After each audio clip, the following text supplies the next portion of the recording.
Well, our Constitution is an owner's manual for a free, sovereign nation. And you would think that inside that owner's manual, if we are a democracy, that somewhere in those pages it would say so. It makes sense. I don't think there's a big debate there. Well, it's not in there. In fact, Article 4, Section 4 states that every state will be guaranteed a Republican form of government. So, what's the difference between the two? It's not a question of semantics. A lot of people like to hyphenate. Well, we're a democratic republic or something like that. Or you hear the term People's Republic versus a republic. And one of an answer to the People's Republic versus a republic is like the difference between a chair and an electric chair. The word republic stems from the Latin, res publica, the public thing. Democracy stems from the Greek, the strength of the people. Now, a lot of people think that majority rules the way we should have it. Well, our founding fathers knew they knew history very, very well, and they knew what happens when majority rules. We don't have majority rule. We have rule by law, republic, where the rights of the minority are protected in spite of the wishes or the whims of the majority. And when I say minority, I'm not necessarily talking about people of a different color skin or different religious or racial group. If 89% of the people, for example, wanted to outlaw a certain thing, but they didn't have the constitutional mandate to do that, then nothing they can do about it. Theoretically, in a Republican form of government, we hear a lot about polls. The polls say this, the polls say that, and so the politicians will use polls to say that, well, we should do this because the majority of the people say we should. Well, that's nonsense. Because even if the rights of one person were infringed, they had no right to do that. And we do have democratic elections. And in fact, I had a young lady come to one of my information tables a few years ago, and she didn't really understand it, and I was trying to explain it to her. So I gave an analogy, which I just had thought up, I guess, at the time. And I said, in a republic, I said, in a house, in a mansion, you have a lot of different rooms and different size rooms.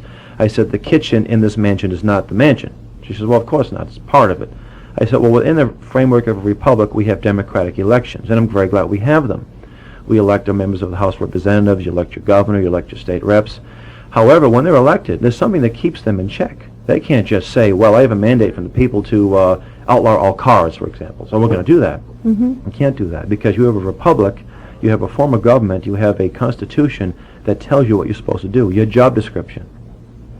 See, this is the problem that I think that many of the people in the listening audience and in the United States in general have. It's the problem that they do not understand, A, what's in the Constitution, B, what the Constitution is supposed to do, and how it's got to the point from when the Constitution was first written and created for whatever reason, how it got to be now where we're in such a mess, and we seem to have lost total control.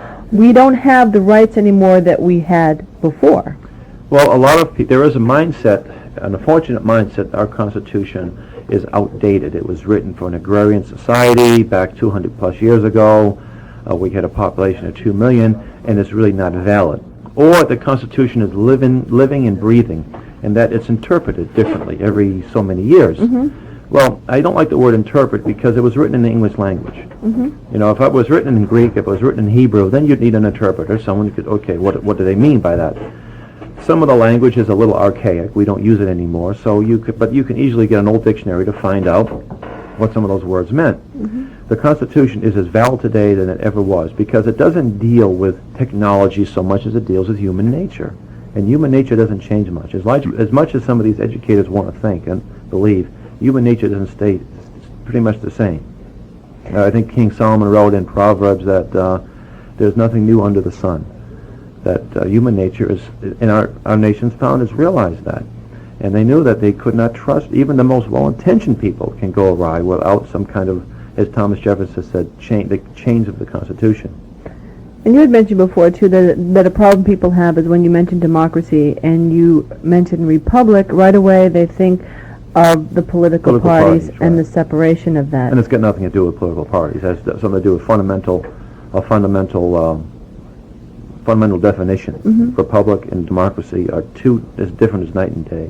Well, the problem is, I guess, unless you're fresh out of your political science classes or you're highly And involved. that's the worst place to get this, for the most part. That's a bad place to get this information. Now, because it's all changed, is that correct? I would In what say they so. teach you? I'd say there are some very good professors, but you'd find most of the professors teaching that we're a democracy or some type of republic-democracy.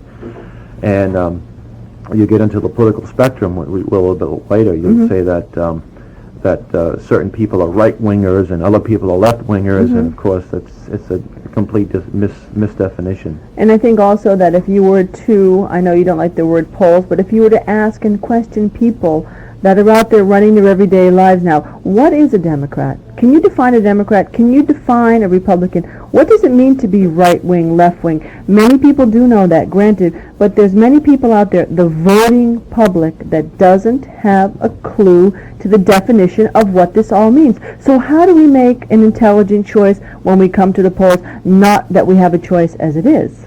Well, that's one reason why there was a John Birch Society. The founder, Robert Welch, back in the early 50s, ran for political office in Massachusetts, lieutenant governor.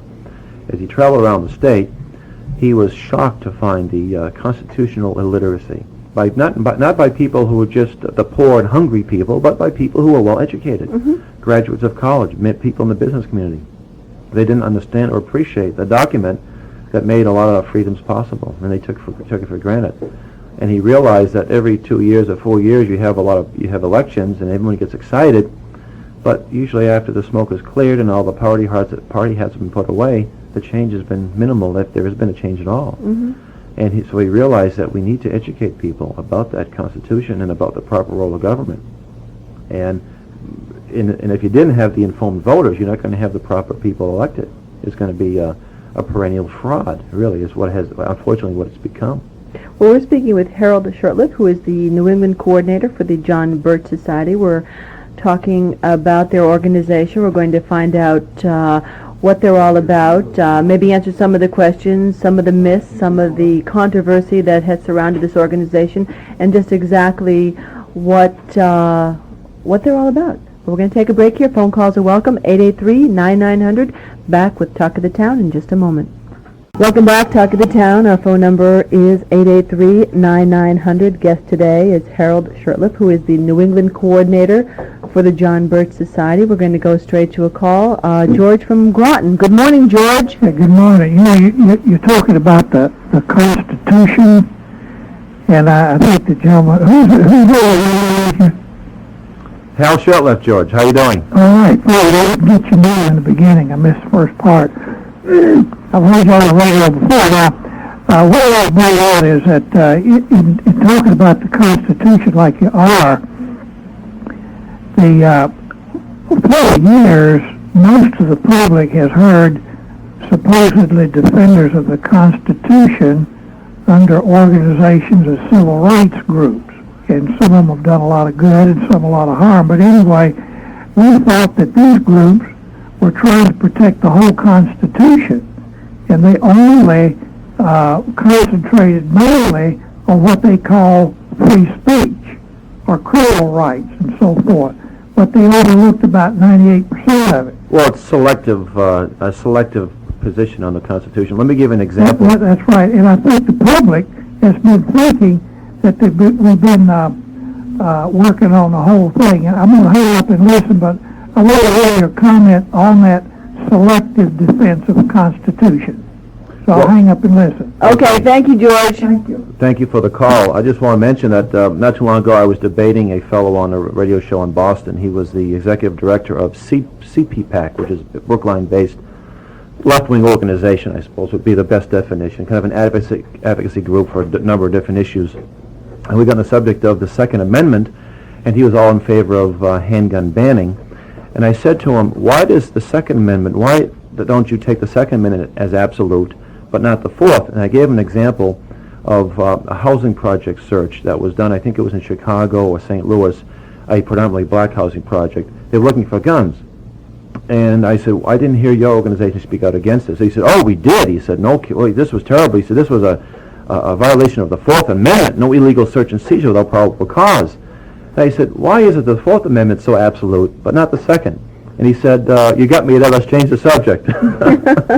So, and it also showed that when that Second Amendment's on the chopping block, there are a few others that aren't far behind.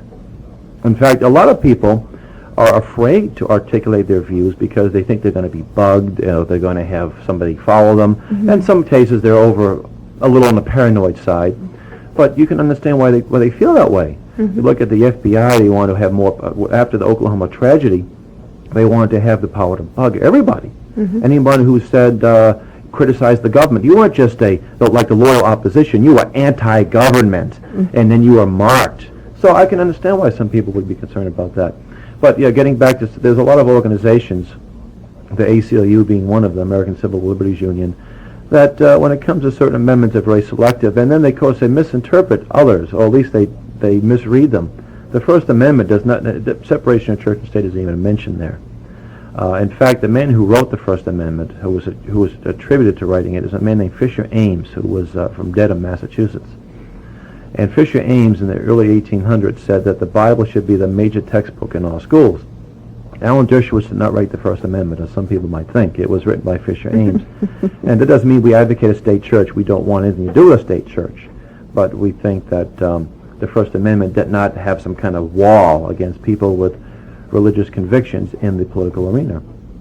Well, I know that in some of the literature that I read over that was sent to me by your organization, it said that on the Second Amendment, which is the right to bear arms, correct? Right. That people think, well, I can bear arms and I can do whatever I want. But what it said that you always had that right. You always had the right to bear arms, but what the Constitution does is protect that right. Protect that right. The federal Constitution did not grant any rights to anybody. It simply protected. It said Congress will make no law. And in fact, if you look at it, it's really a list of negative things that Congress cannot do. And the 9th and 10th Amendments basically sum them up. If we didn't mention it, you have that right. Unless we did mention it, you have that right. You see, in England, if the right wasn't mentioned, you didn't have it. It was something, the right you didn't possess. But our rights was different. Of course, we have the Constitution at the federal level is very limited in scope. The states have constitutions as well. And in fact, a lot of the amendments did not apply to the state constitutions. However, if you read the New Hampshire State Constitution, Massachusetts Constitution, and others that predated, at least our state, Massachusetts, its constitution predates our federal constitution, there was a lot of plagiarism going on because some things were lifted right out. And in every single constitution, every state, those basic rights were in there as well, that they were protected. Now, how does all the gun control tie in with the Second Amendment? Well, first of all, the federal government has no business making gun control, Brady laws or semi-automatic bans, etc. Although they've been doing it, and Congress has been approving it, they have no legitimacy to do that. State governments can, however, do it, and if their constitution permits it. So if there's to be controls, but you see the problem with gun control is that it really controls people, because you don't control guns, you're controlling the actions of people. And it's a perversion of justice to deny a person a right or control that right based on no conviction of crime. Obviously, if the person is a felon who's used a gun in a crime, maybe as a condition of release, that person is denied the right to own. Or a minor, or a person who may be insane or mentally unstable, those would be legitimate. But as far as just to blanketly condemn everybody, hey, a friend of mine said denying everybody the right to own guns because a few people abuse them is like castrating all men because of some men a small percentage rape. And of course, and just look at the statistics. If we didn't even look at the constitutionality of it, they say that where there's more guns, there's more crime. Now, if that's the case, gun control will work. Well, let's look at Vermont, New Hampshire, and Maine. It's 3 states that, well, one of them we're in, and of course, 2 other we're pretty close to, that have the highest per capita gun ownership in the country. But guess what? The lowest murder rates. I mean, Vermont, I travel all throughout New England. I get up to Vermont. You'll find a shotgun rack, even with a Ben & Jerry sticker on the back. You'll still see a shotgun rack with shotguns in their trucks. No drive-by shootings somehow in downtown Royalton, Vermont, or downtown Burlington. It's very, very rare to see a murder in Vermont. You don't find it. But we have a lot of guns up there. So that's going to tell you something. And then we'll say, look at Canada. Canada has a very strict gun control, and they have a very low murder rate. But if we would take a similar population, if you took all the border states, South Dakota, Minnesota, New Hampshire, Vermont, you would find that our rates are even lower where we have the availability of guns. Well, what I want to know is how then do all the politicians and does the U.S. government make these laws now, which is directly against what the Constitution says? They do it because Congress allows it to happen, and the American people keep on voting for either the same individuals or those who have the same mindset. We look at the President of the United States sending troops around the world, and he doesn't even have to ask for a declaration of war anymore. We haven't had a declaration of war since World War II. Mm-hmm. And he says, well, I have a higher authority. He says, the UN. Well, there's no such thing as a higher authority than our Constitution. But Congress passed a law back in 1945 called the UN Participation Act that gave the President a blank check to wage war with our troops anytime he so pleases. There were some, back during the Vietnam War, there were some limitations of that. It was called the War Powers Act. I think it was passed in the late 60s, early 70s to kind of control that. But if they simply repealed that UN Participation Act, and they would demand that they declare war or impeach the president for doing so, then you wouldn't have these U.S. troops being used as the policemen of the world. But unfortunately, there aren't enough people in Congress at this present time. There's more than there were 4 to 6 years ago. And that's the purpose of the Birch Society. It isn't to endorse candidates. It's to inform voters, and those informed voters will in turn put the right people in. Well, when we come back, we're going to talk more about the John Birch Society and find out if this is true, what is being said, that this is the purpose of the John Birch Society. Why does so much controversy surround this organization? Where does it come from? And the means to what end? We'll find out more on Talk of the Town right after this. How long has the John Birch Society been organized? Well, it was founded back in December of '58 by the late Robert Welch of Belmont, Massachusetts. And some people who are about my age, a little older, probably remember the Welch's Fudge Bar, the Sugar Daddy. These were inventions of Robert Welch. He was the vice president in charge of sales and marketing of the company. And we're chartered under Massachusetts general laws as a not-for-profit corporation. We are now headquartered in Appleton, Wisconsin. We moved from Belmont, Massachusetts to Appleton back in 1989. And we have chapters all over the country, and numerous chapters in every state in the union. And we have a full-time field staff, like myself.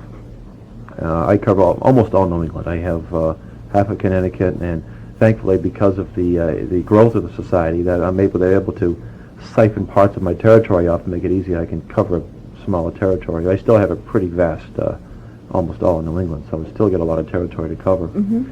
And we started forming chapters in early '59 and had some early success stories that didn't sit too well with certain people. One of them was Nikita Khrushchev, by the way. And from, I guess, the early 1960, there was been a smear campaign that was waged against us pretty much unmercilessly for several years, and we were labeled everything you can imagine, from racist to anti-Semitic to anti-Catholic to communist. It depends which on is surprising. Yeah, everything under the sun, and it wasn't so much what we stood for. It's what we stood for. The people didn't like our message. Certain people didn't like our message. And what was your message? Well, we had some serious problems in this country. And the problems weren't necessarily in Moscow or Havana or Peking, but they were in Washington, D.C. and New York City, where the source of all these problems were coming from. And so we were discredited. We were called, first of all, we call all these horrible things, so most decent people would want nothing to do with racists or anti-Semites or anti-Catholics or what have you.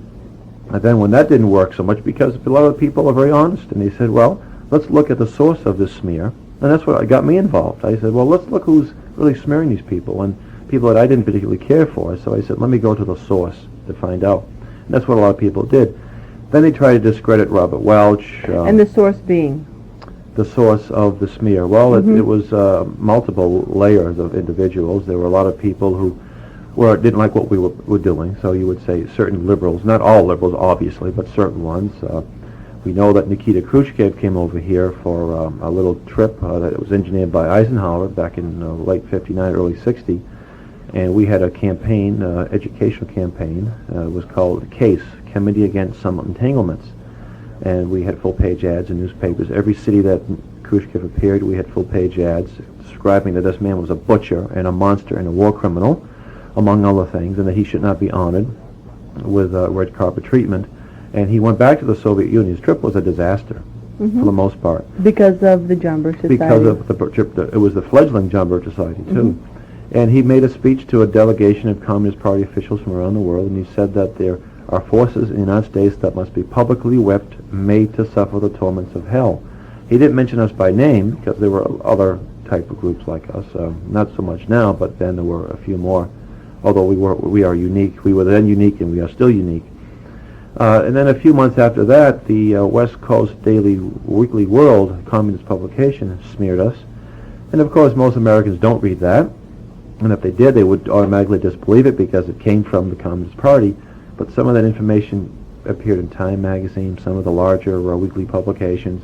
And then for the longest time, there were elements in the media that were, a day wouldn't go by that we weren't smeared. We had a clipping service, and it was like every newspaper all over the country.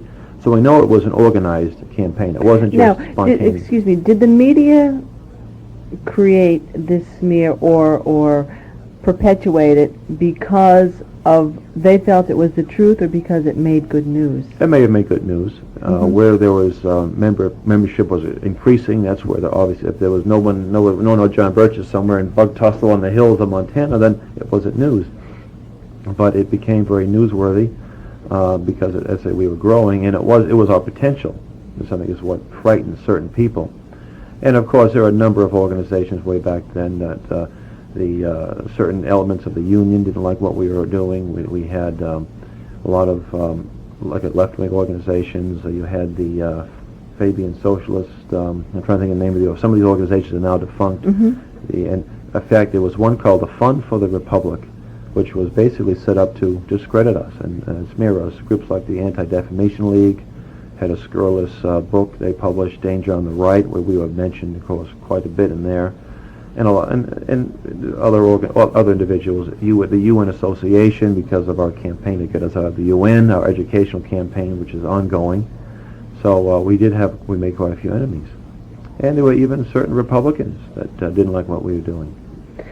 Okay, I've lost my train of thought. There's so many things that I want to ask you. Now, your mission statement, your philosophy is what? Well, the slogan we have is less government, more responsibility, with God's help, a better world. That's basically our mission statement. We realize that we have some serious problems, but they can be stemmed by having an informed electorate. And we inform the American people, and as we get more people informed, some of them are motivated to get involved with the organization, or help out to some capacity, either join or support us or get our information and make it available to others. And then with that informed electorate, you'd be able to beat back a lot of dangerous legislation and support good legislation, and that's what we're trying to do. Well, how did it get to the point where it is right now in Washington? I'm sure it wasn't a quick process. It was a slow and long process, and I think that I'd like to give the politicians, some benefit of the doubt that maybe this philosophy they have and this feeling that they have that they're doing right is something that they learned anyway. It's not really that they're out trying to not do what the Constitution says. Correct. And therefore you have these people in power that really feel that they're doing the right thing, but constitutionally it's not the best for the American people. We're looking at the mess we're in didn't happen overnight. It isn't Bill Clinton's fault. It isn't George Bush's fault. It started way beyond that, and it was a slow process. So you can go back to the turn of the century, where you had an encroachment of more federal power, even with a National Forest Service. That was the beginning. And then you had the Interstate Commerce Act back in 1888 that gave a federal agency too much power, too much authority. You had some amendments that were misinterpreted, misconstrued, to deny people more rights. Then you had World War I, and you had a Federal Reserve System that was set up that basically destroyed our currency. But it didn't happen overnight. It was a slow process. Then you had Franklin Roosevelt.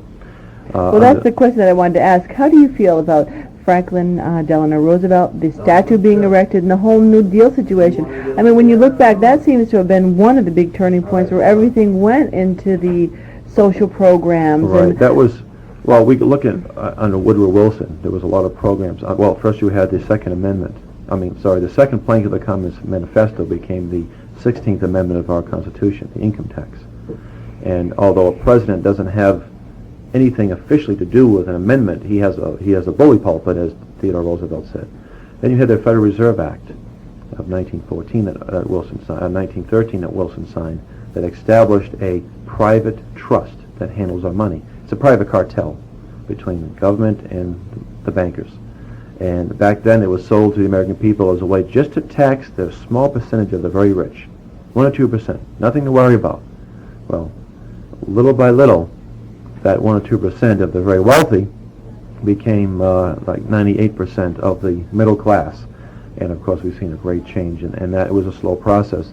We saw a very powerful dollar backed by gold and silver become worthless pieces of paper to be managed by a small group of bankers in New York City. We see the foreign aid. That was World War I. We became the arsenal of democracy. Well, what in the Constitution gave us that power when it was never in there, but people got whipped up in a fever frenzy. We have to fight the enemy, and we do that. We have to go out and seek monsters to destroy. Then the Depression came along, and it was blamed on greed. You see, greedy people started the Depression. Well, greed was always a factor because it's a human nature. Mm-hmm. But it wasn't just greed. If you really studied the subject, you realize that there was market manipulation, and those who made the most money out of it were probably the ones who knew what was going to go on. It was a shakeout of the market. Mm-hmm. And then, of course, there was a high unemployment. There was hunger, although I don't think there was massive starvation. And Roosevelt was elected on a very conservative platform, by the way, very conservative platform. He criticized Hoover for his spending policies, and he went out and did 10 times as much as Hoover would have wanted to do in his wildest dreams, and established we call it alphabet soup in Washington, D.C., all these different federal agencies. They were putting people in jail because they were charging 5 cents less to press shirts. I mean, it was real rotten things that were going on. Then he tried to stack the Supreme Court. He took us off the gold standard. He recognized the Soviet Union, which of course would lend to more bailouts, a bailout of the Soviet Union.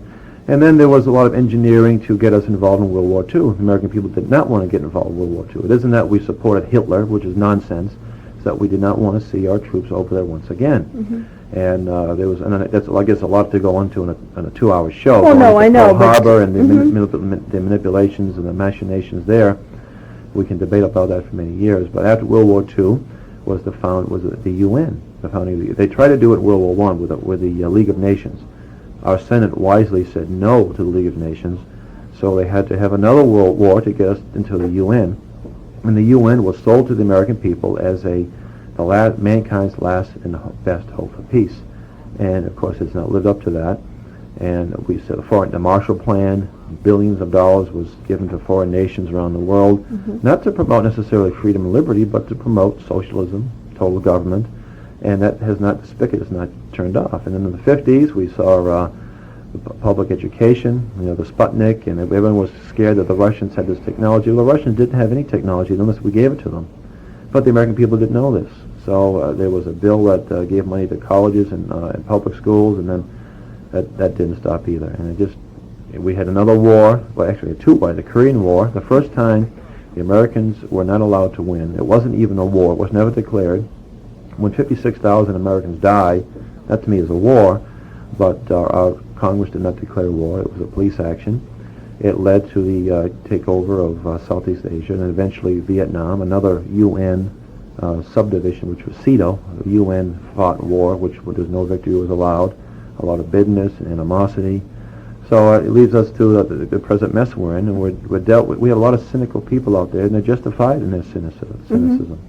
They feel it's hopeless. They feel that it's just the way things are. You can't do anything about it. We say that plenty can be done about it. So do you feel that there's a great lack of patriotism in the young people nowadays? Well, I think because you have to define patriotism too. Sometimes it's been defined as love of your government, not love of your nation. And during the Gulf War, we saw a lot of flags everywhere, support the troops, and nobody was against seeing anything happen to the troop, anything bad. But to me, it was a pseudo, or it was a not pseudo, but it was a veneer patriotism. It really wasn't very deep. It just said, yeah, we need to support the troops, but the troops shouldn't be there to begin with. That wasn't the other issue addressed. But yeah, I think a lot of people don't have an appreciation of our country. Well, what is your definition of patriotism? Well, I think it's a love of your nation, and a love of what it stands for. Now, of course, patriotism has been used in some nations as a perversion. In Nazi Germany is an example of blind nationalism based on hate and total power. But American patriotism is just the opposite. It's based on love of liberty, freedom, that you respect other people's views, and even if you disagree with them, and religious liberty. And that's unique in the world. Well, we have someone on the phone, Nicole, who did attend the camp, the recent camp. Good morning, Nicole. Hi. How are you? Okay, how are you? She was an inmate at Robert Welch University. Oh, summer you're an camp. inmate. So what, I don't want to say what did you learn, but what was the whole feel of the camp to you? Why did you go there, and how did you leave it? Well, last year I went because my parents made me, and I went saying, I know I'm going to hate this. Good for them. It's going to be so boring. And then I ended up loving it. Now, Nicole, how old are you, first of all? I'm 14. Okay. Because you learn so much, and you go to all the classes and everything, and it's really amazing what you don't learn in regular schools. And it's not just learning too, it's having a lot of fun and meeting lots of new people. Now, what are your aspirations for the future? Has this changed your outlook on what you may want to do later on in life? Yeah, I thought I was becoming like something more like a a lawyer that's like a constitutional lawyer. Mm-hmm. And stuff like that, because there's really not enough of them. There's really, people need to like stand up for what is right and like what really the Constitution really says. And there's just not enough people who know. Now, what do you think is missing in the school system? What do you find is missing in your learning about patriotism, the country, history in general, U.S. history? Well, I go to a Christian school, so they're pretty on the dot on most of the stuff. Mm-hmm. But also, sometimes we don't cover a lot of the things. It's like, Do you say the Pledge of Allegiance every day? Yep. Do you do anything with the national anthem? Usually not. Mm-hmm. So it's just, in like some of the history classes, you don't really talk about it that much. You talk about more different places around the world and stuff. Okay. So is there any final thoughts of anybody that might be considering going there? You'd recommend it? definitely. Even if you have a kid who doesn't want to go, they'll end up loving it. I mean, you're like crying by the end of the week. You don't want to leave. Now, when you had to write to your congressman, when they had the letter writing section, what did you write about and to whom did you write to? I wrote to Congressman Bass, Mm-hmm. and I wrote 2 letters about the Environmental Agency and how there's a bill, I'm not sure what the name of it is, and they want to like put a whole bunch of land things. They want to like create all the land that people are living on into animal rights places Mm-hmm. where just animals will be there, and it's really amazing how much they want to take. So I wrote 2 letters opposing that bill. Okay, and why did you oppose that?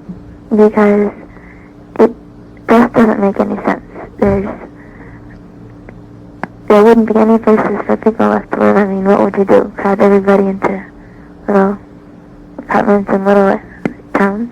All for the animals, so that's what you're saying, that it should be more for the people. Right. I mean, people are definitely more important than animals.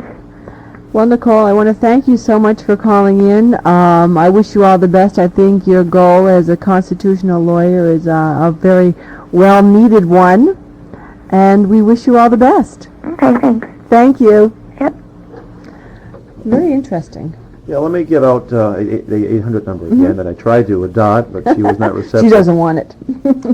We have an 800 number where you can get information about the society, a copy of our magazine called The New American, position papers, pamphlets. It's a $5 packet, and you can ask to be billed, or you can pay by credit card when you call 1-800-JBS-USA1. You can ask information about the summer camp, and if you want to call my office in Boston, you know, it's area code 617-361-5066, and if you didn't write this down, you call information, ask for the Birch Society in Boston, and you get my number.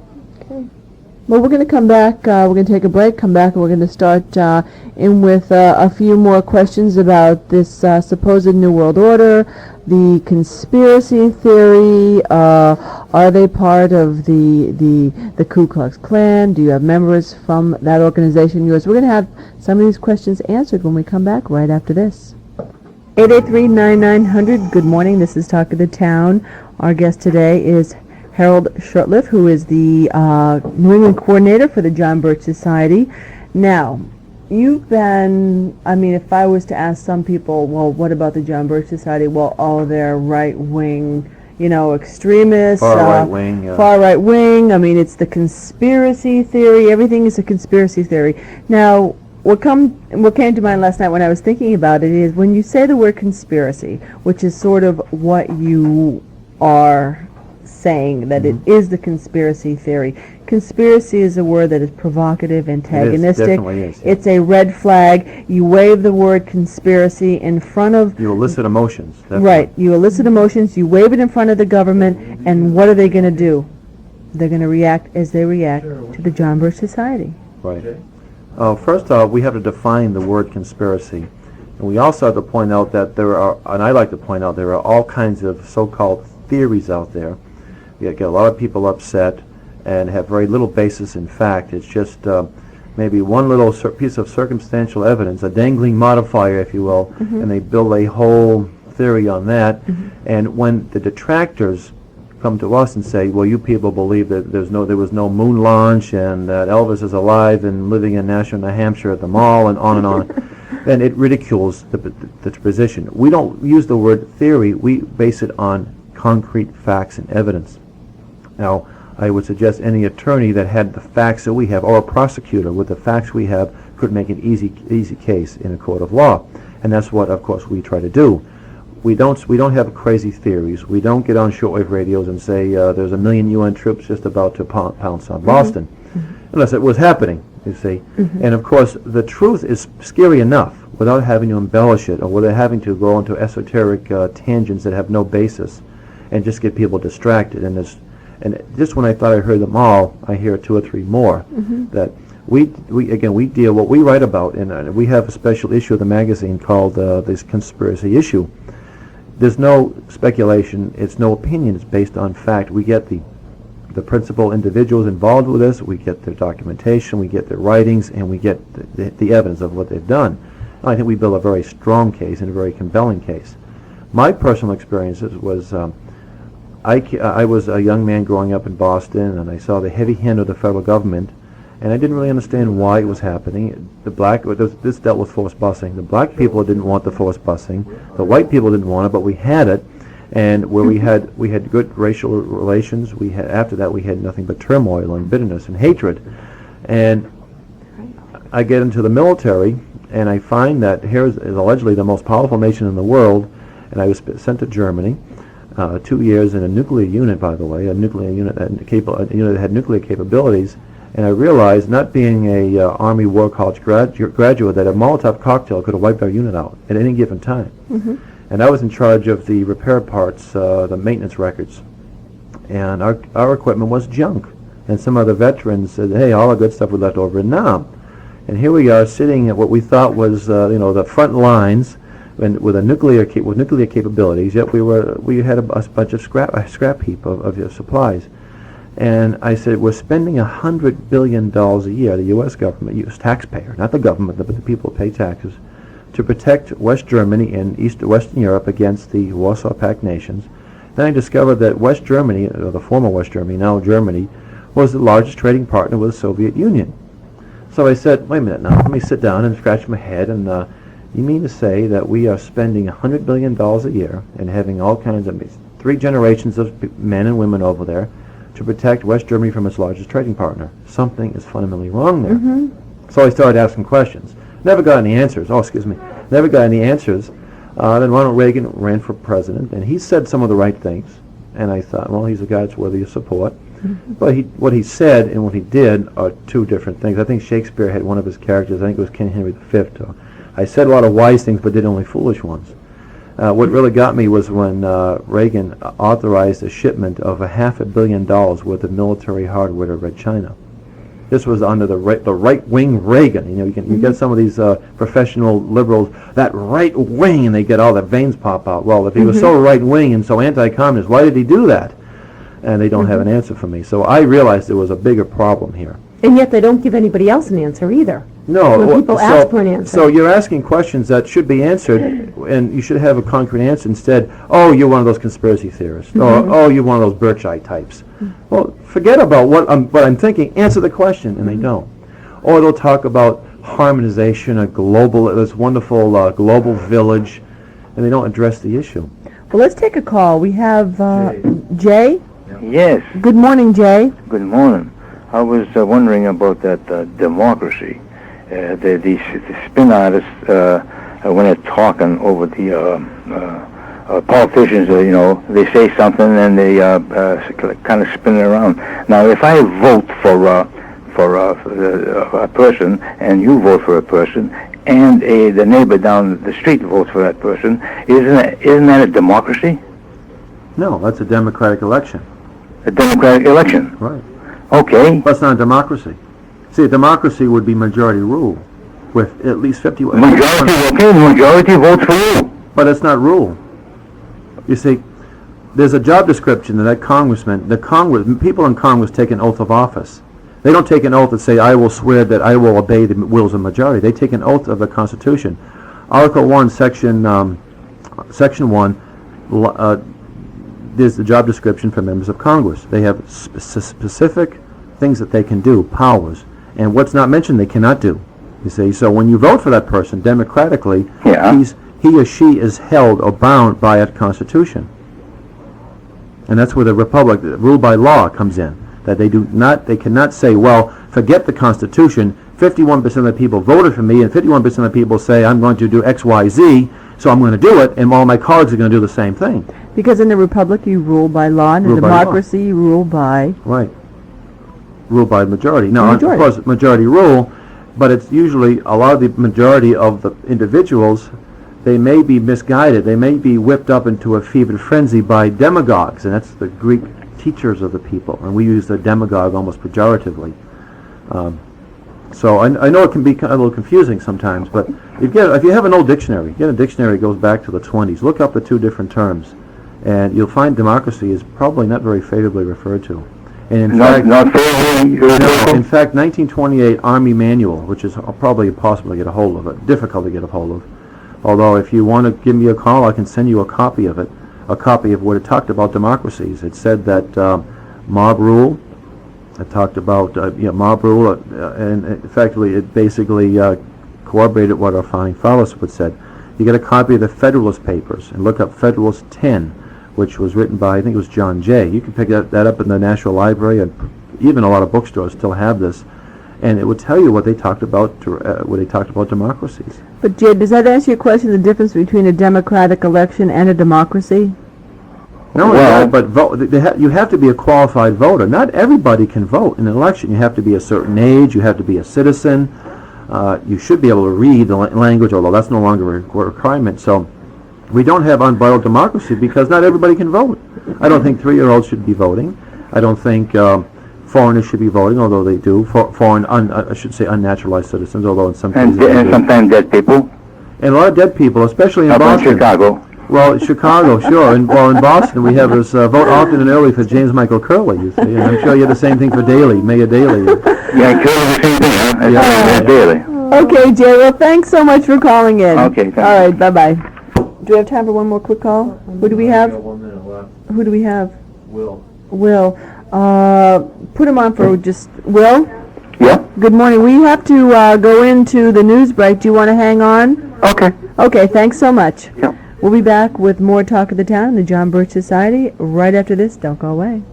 Welcome back, Talk of the Town, 883-9900. Good morning. We're speaking with Hal Shurtleff, who is the New England coordinator for the John Birch Society, and we have Will on the line. Will, thanks for holding. Oh, good morning. Good morning. Mr. Shurtleff, I'm glad you're on the air. Well, thank you for calling. I had a question for you. I'm a person who's been involved in mostly Republican politics for a number of years. Back some years ago, I was an officer of the Republican City Committee. But I've become increasingly concerned that outside of Bob Smith, who tends to vote right most of the time, we have even Republicans in a pretty conservative place like New Hampshire that are increasing foreign aid. If I've got my numbers correct, this new budget that we've just pushed through increases foreign aid from, I think, to around $13 billion. It was a $1 billion increase. I was just curious, do you see any solution when we can always throw stones at Democrats, but the bottom line is we have Republicans that are actually spending money left and right, and I don't see any of that being authorized in the Constitution. And I was curious if you had a comment or solution. We have a solution to that problem. It's called TRIM, Tax Reform Immediately, and it's these little report cards, which I'm giving one now to Thank you. Debbie. What we do is we take 8 of the most expensive bills that were passed within the last 120 days, and a brief description of the bill, what it costs per household when a bill is passed, so the taxpayers pick up the tab, and then how they voted on it. And of course, the bulletin is a little legal size that we fold over. And the first 3 pages are little facts to educate, little facts and tidbits of information. In the back, of course, would be the voting record. We use the same 8 votes in every single congressional district. We don't pick and choose and make some look good and some look bad. We don't list what party the person belongs to, just the district, for example, Charlie Bass, his Washington office, his D.C., his local office, and then fax numbers and email addresses, etc. Well, members and friends of the society will get these bulletins and distribute them. And there are many cases where the Republicans or even the Republican candidates or Republican members of the House will look worse than their Democrat colleagues. In fact, thanks to Bernie Sanders, the socialist from Vermont, we have what they call the Sander-Niester Index, where we take Bernie's record and we base it upon that. Are you a socialist? Do you vote to the left or the right of Bernie? And we found that something like 20 Republicans vote to the left of Bernie consistently. So what does that tell them? If Bernie's a socialist, and he'll admit it, we're not McCarthyites because we're labeling him a socialist. He's very proud of the fact that he is. And he votes more conservatively than some Republicans. Now, I have John Sununu's most recent voting record. He's not in this district, but I'm sure you do have some listeners. John Sununu is supposed to be a fiscal conservative. I only have 2, but wow, he has a lot of X's there. Now the X means he votes for high taxes, and we're not talking we're talking about bills that are over $1 billion and are unconstitutional. He has 1 star. He voted against a State Department authorization bill that would have saved the taxpayers $530 million. Well, thank you, John, for voting against that. However, that's 1 out of 8. 1 out of 8. Now, if he was playing baseball, he'd be sent back down to the minors, sent down to the Lowell team, maybe if it was a major league team. I suggest that the voters who put him in, thinking that they were getting a fiscal conservative, maybe as governor, he was half decent on that regard. I'm not sure. It was a few years ago. I can't recall. He was somewhat of a tax. He liked lower taxes, but now he's in the big leagues. He's spending all your money. He's not doing It's actually father and son. Right. So we're talking about 2 different people. Oh, this is the former governor who became John Sununu. Okay, well he was governor. Wasn't he governor? His father was governor, right? Wasn't he the? Oh, okay. Wasn't he the aide to George Bush? This Sununu. That was the father. Oh, okay. I'm sorry. He looks a lot like. Geez, he looks a lot like. It doesn't look like him exactly. Geez, he looks like. I'm sorry. My apologies to the former governor here. So, well, anyway, his son is a big tax. He likes big taxes by his record, and it's not what he says. It's not what we like him or not. It's not what party he belongs to, and of course, the parties nominate candidates. And a lot of parties, in Massachusetts, the Republican Party is a disgrace. They got a guy like Bill Weld, who had been governor. I'll give you an example of how our TRIM committees in action will work. Ron Paul is now the Republican from Texas, and I forget which district it was. And he had been a member of Congress back in the 70s and early 80s, ran for the Senate, lost his seat, and he went back to his practice. He's a doctor. Well, he decided to see if he could get his old seat back, and the man who was sitting in his seat was his old seat was a Democrat. Well, Newt Gingrich encouraged him to change parties. So the D became an R, uppercase D became an uppercase R. The voting record remained at very liberal, very big spending, although now he was a member of Newt Gingrich's kindergarten. He was promised a position, committee chairmanship, so it was appealing, enticing. talk show hosts like Rush Limbaugh, we're winning, look at another guy jumped ship. Well, he may have changed parties, but he didn't change his philosophy, and so it's really ridiculous. It means nothing. Well, he ran against Ron Paul. Now, Ron Paul had a track record, a proven track record of being a fiscal conservative. I mean, he scored 100 on our trim bulletins consistently for, I think, 6 years in a row. Very good. You'd think all these fiscal conservatives would love a guy like Ron Paul. Well, guess what? The big money from the Republican Party went to this, and I forget the man's name, went to this former Democrat, liberal Republican, and George Bush. Ron Paul won. Okay. Ron Paul won. In spite of all the money that was being sent, George Bush campaigned, the son campaigned, who's governor of Texas. I think Newt Gingrich went into campaign for this former Democrat, now liberal Republican. And the John Birch Society did not endorse Ron Paul, but we put the voting record out, thousands of them, hundreds of thousands of trim bulletins within a very short period of time, and Ron Paul won by a very large margin. And Ron Paul will tell people that the trim committees made the difference. Ron Paul now has a bill in Congress to get us out of the UN.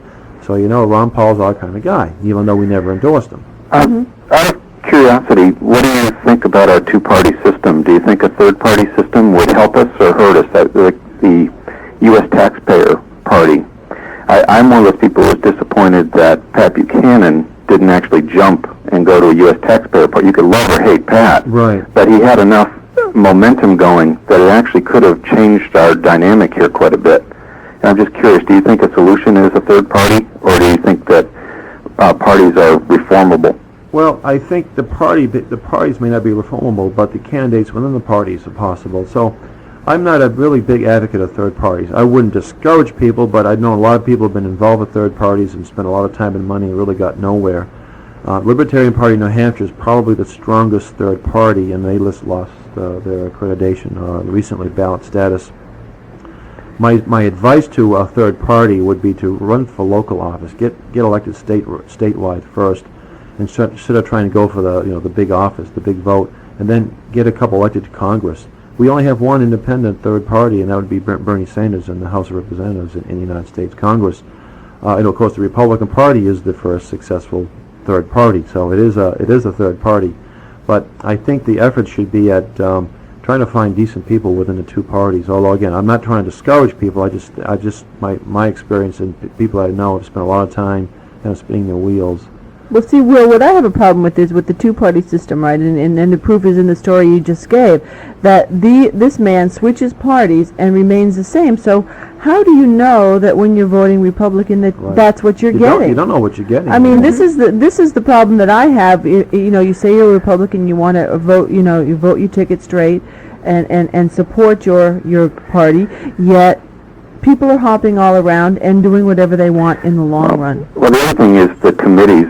And several years ago, we had a congressman named Dick Sweat. Now, he actually put some stuff in writing and blatantly lied to the constituents. In fact, I saw the letter. It was dealing with, I think, one of the gun bills. Yeah, and he's no longer our congressman. But as we started examining his record, you start seeing, gee, the final vote wasn't so bad. And of course, on that actual vote that he got in trouble with, he was the last person to vote.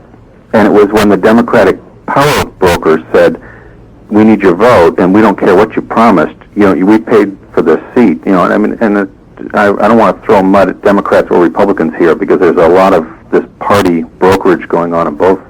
But the bottom line is, he had to vote the way the money told him to vote. But what we started seeing is, even though when his votes weren't important, he voted the right way, at least from my viewpoint.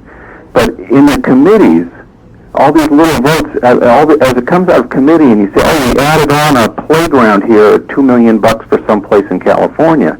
Well, he always voted to spend money. And then in the final vote, he would vote against it. And I guess it was called an excused vote. But this upsets me that it's not just Democrats who do this.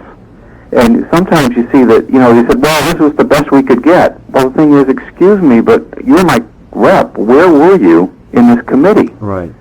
And they just keep inflating things. And there's a lot of selective voting. Now, for example, and I've known political aides have told me this, and a few members of Congress will say this is what happens. Let's suppose there's a controversial bill. and they know there's not enough votes to beat it.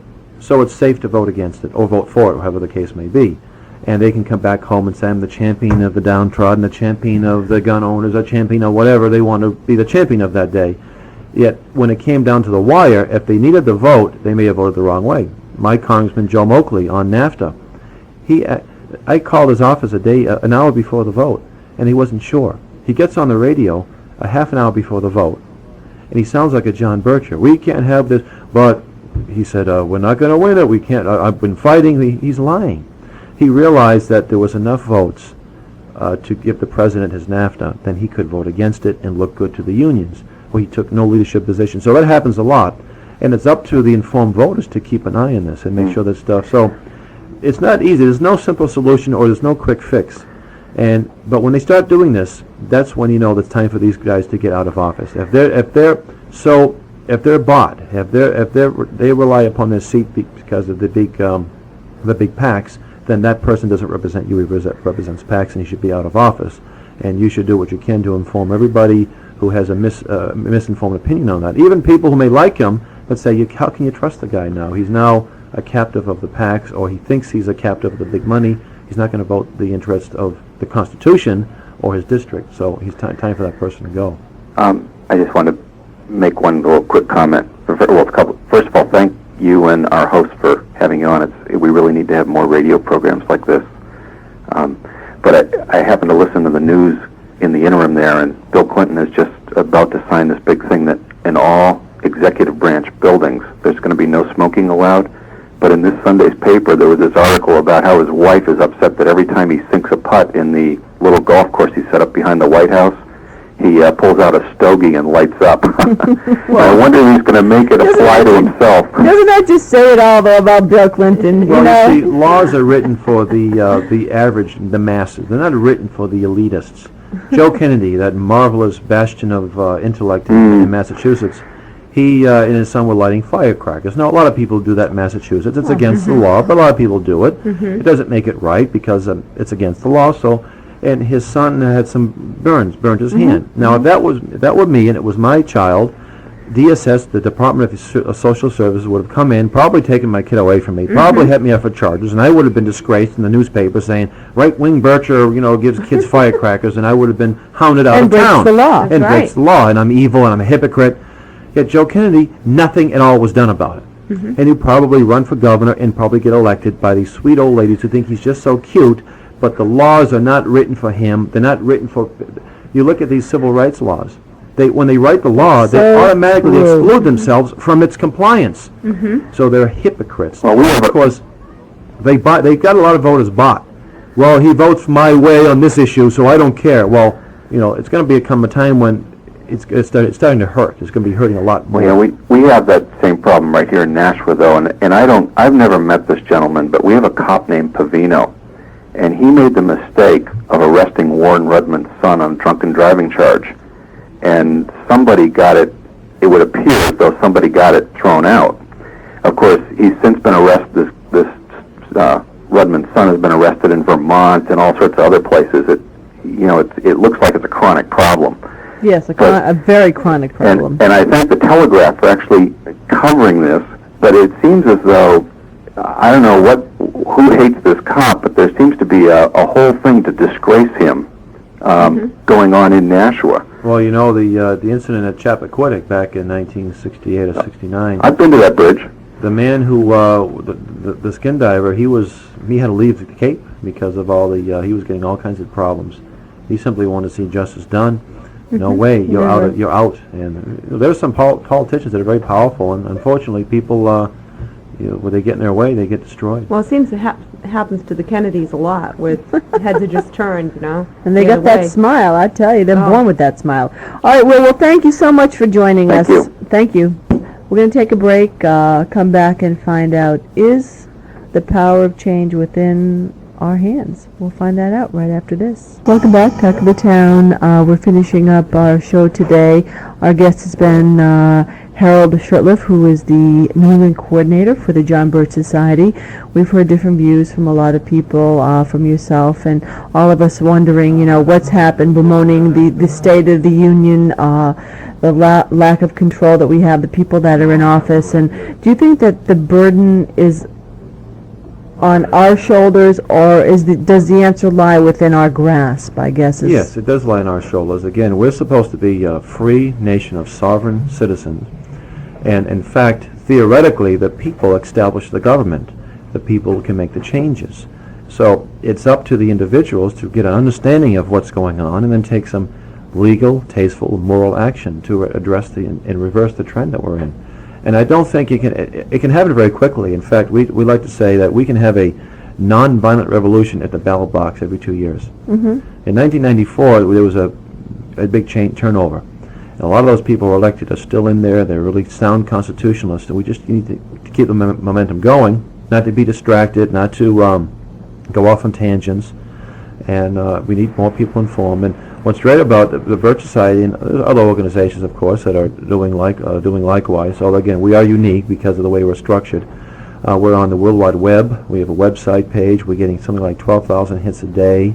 We're getting new chapters, new members. We're getting public access. And why do you think there's this Well, this because surge? what we've been saying is more apparent now. Back in the 60s and 70s and 80s, we talked about the UN becoming stronger and more powerful, and global government, and they said, oh, that's kind of, we'd like your positions on taxes and on the guns, but on the pro-life issue. But when it comes to this, I don't believe in this conspiracy. But when they saw a young man that was court-martialed because it wouldn't wear a UN uniform, when they see NAFTA and GATT, and that these agreements, not even treaties, but agreements, superseded our Constitution, which should be illegal.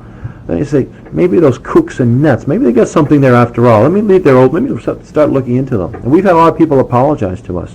I had a talk show host down in Middletown, Connecticut, that used to spoof the Conspiratorial Review. And again, there are some ridiculous theories out there that should be spoofed. Well, it was John Birch that said, I'll fix him. He sent him a book. That book was called Shadows of Power. Well, this poor guy, who was a 60s radical, by the way, in the 60s, he was one of these real student activists. Abby Hoffman is my best friend type of guy, and became somewhat of a libertarian in the years. Well, he ended up becoming a John Birch member. So we fixed him, you know. And I was a guest on a show every time I was in town. He would put me on, and he would tell a story that anybody would want to hear. He said, I thought this was crazy, it was ridiculous, and I would ridicule it until I started looking into it. And that's the problem. People don't look into it. Or they may pick up some ridiculous scandal sheet and say, yeah, this is foolish.